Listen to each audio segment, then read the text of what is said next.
Hello friends, మీలో ఎవరైనా ఈ ఫ్రూట్స్ని ఎప్పుడైనా టేస్ట్ చేశారా? లేకపోతే ఈ ఫ్రూట్ నేమ్ ఏంటో మీకు తెలుసా? దీన్నైతే రాంబూటాన్ అని అంటారు. ఇది సేమ్ లిచీ ఫ్యామిలీకి చెందిందే. ఇది కూడాను అలానే ఉంటుంది, కానీ దీనిపైన కొంచెం స్కిన్ కొంచెం ముళ్ళులా అనిపిస్తుంది.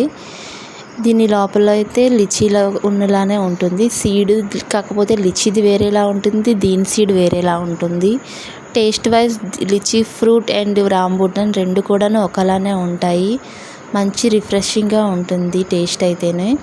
సీడ్ వైజ్ మాత్రం దీని సీడ్ బాదంలా కనిపిస్తుంది, లిచీ సీడ్ మాత్రం కొంచెం ఈత పండులా ఉంటుంది. ఈ ఫ్రూట్ని మీ దగ్గర ఎంత కాస్ట్లో అమ్ముతున్నారో చెప్పండి. మా దగ్గర అయితే ఈ ఫ్రూట్ కిలో 200 అమ్ముతున్నారు. టేస్ట్ వైజ్ అయితే చాలా బాగుంది. మీరు ఎప్పుడైనా టేస్ట్ చేశారో లేదో నాకు చెప్పండి కామెంట్లో. Bye friends.